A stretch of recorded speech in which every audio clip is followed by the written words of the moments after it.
Hi everyone, this is day 1 of season 2 of my 100-day challenge. I'm really excited for what's going to happen, and I am just so appreciative of all the people that have been encouraging and are also joining in. Hope you have an awesome 100 days. The biggest thing I can tell you is it's going to change your life.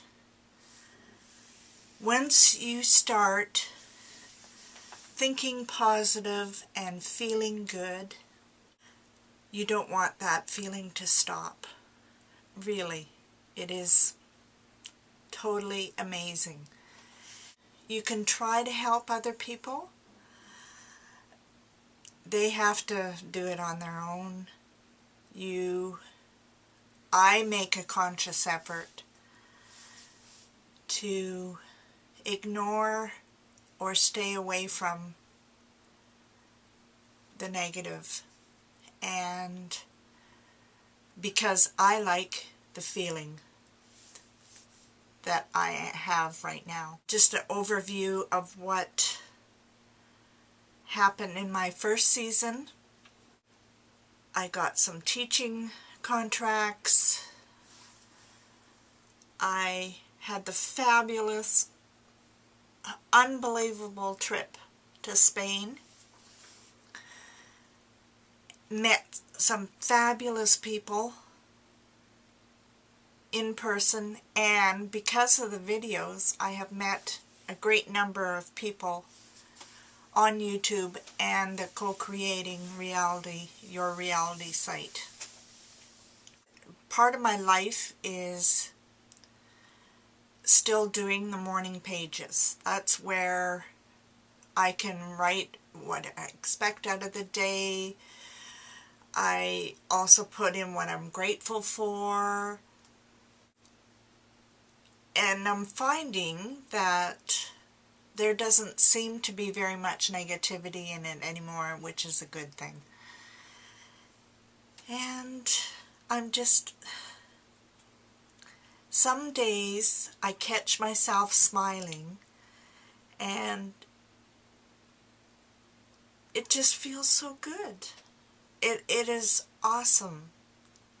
The feeling is so awesome, and I just can't stop smiling sometimes. I'm meeting with a gallery owner next Monday, and she wants some of my artwork in her gallery.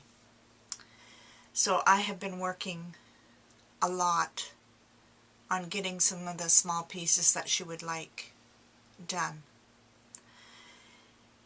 And then Tuesday, I am meeting with a member of the community to talk about the 100th anniversary celebrations for our town next year. Sometimes I wonder how I got into some of these things. Anyway, I will talk to you about contrasts. And as you begin your journey, one of the things in Law of Attraction is they tell you to try to stay away from thinking negative. Well, sometimes there are contrasts that show up, and I have learned, and in my readings, contrasts are good because they make us grow, and they get us thinking even more positive, if that makes any sense. But contrasts are good. A case in point is on my trip back from Spain. I got up at 6 o'clock, got out to the airport by 7:30, checked in by 8, and we find out about 10:30 that our flight has been canceled, not just delayed, canceled. And I would have to stay another day. Well, that affected my flight from Toronto to Regina. That was already booked. And I was beside myself at the airport, just thinking, okay, what did I do to create this? I was like almost in tears from mad and despair, because thinking how that ticket from Toronto and Regina was going to end up.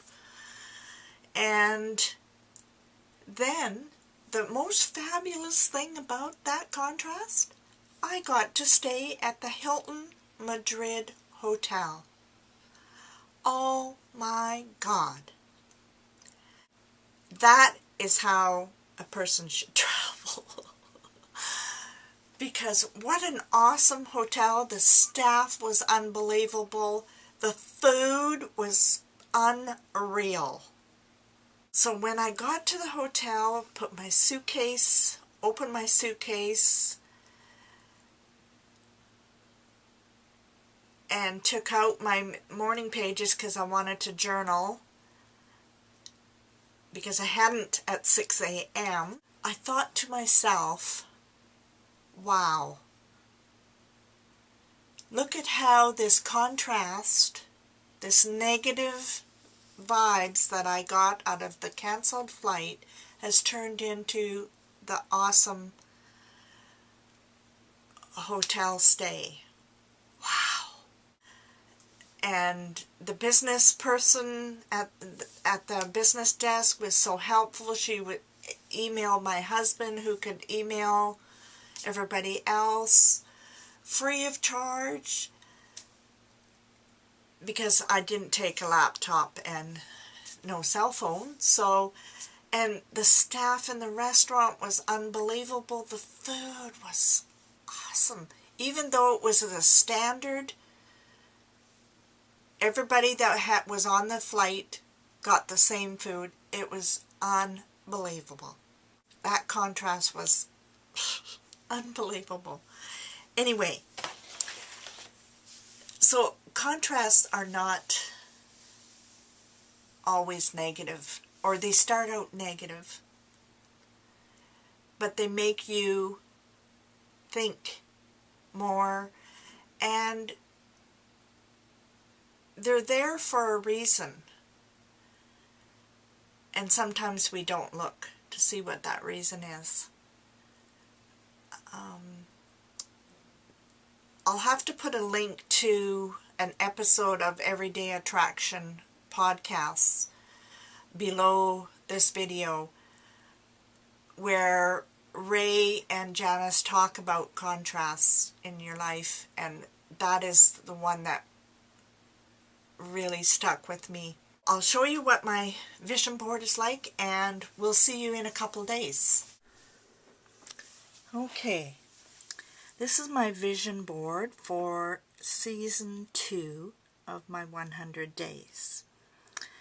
And I'll just start at the top, because this board is a lot about words and very little images, but the words are very powerful. I want to smile more, and that's not hard these days. To feel good, to create your dreams, imagine your dreams, and change is what makes life interesting. I want to be not only alive in body, but in mind and spirit as well. And I'll just go over here. A change will do you good. And now I'll start over on this side. I want to make time to relax in nature. And so I have a butterfly and some trees. Want to make a conscious effort of going out weekly, if not. I would like it to be daily, but sometimes it just doesn't happen.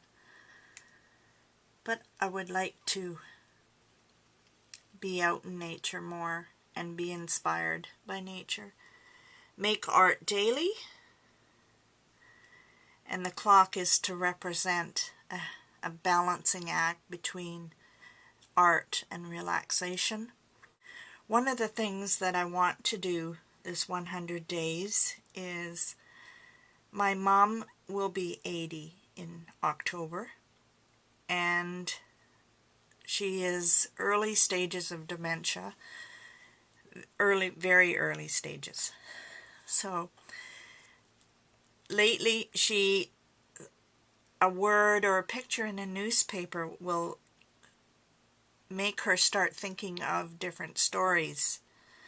So I decided that I want to make a video of some of her stories and just ask her questions, and like how she met my dad and when she learned how to drive and that kind of stuff. So that is one of my goals this 100 days. And I put community because we have a great community online, and sometimes there's tensions and sometimes little things pop up and everything, and I want to be a better community member. And in real life. And one of the things is being involved in the 100th anniversary of our community. And somebody has asked me if I will run for council this fall. I'm not sure yet. I have many things to think about before that. Of course, the Dodge Caravan, the red Caravan, is still one of my goals. I would like to read more and empower others. I want to get gluten smart. I am very intolerant of gluten, so I want to learn how to cook better and how to eat better. So, because when I do avoid gluten, I can feel the difference. The best is yet to come. That is so true. And I want to get organized in the rest of the house, which is our master bedroom, the stash room, downstairs, clean out some of the drawers and cupboards and stuff. And dress for success means when I go out, less t-shirts. I know, Dean, you'll be happy for me to say that. And just breathe. And over here is the picture. I took the picture off the season 1. And this shape. And what it says is, I'm so much more than a number on a scale. I have set a healthy goal,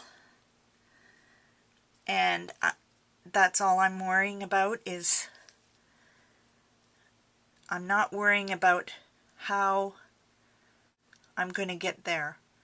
I just envision myself at this size and eat healthy, do the treadmill or the walking, and the rest will come. And this is the dream bungalow. And travel is again on my vision board. My sister and I are trying to plan a trip to Mexico to see our niece Erin. We have kind of set a date, February 2012, but nothing else.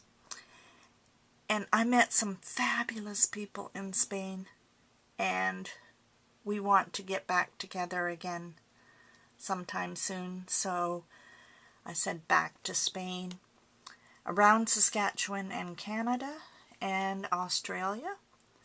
And the boat is, I'd still like to teach on a cruise. My iPod is filled to capacity, and I don't like deleting some of the ebooks that I have. So I need an iPod Touch to load more. And a laptop so I can teach from my studio. The new camera lens, the Zoom, and to be published in one of those magazines, to teach more workshops, quilting and mixed media, exhibit more. I would like to take an art therapy course. Chris Zander teaches a fabulous one in California, and I would like to take that. That is my vision board for season 2. I look forward to seeing what happens first.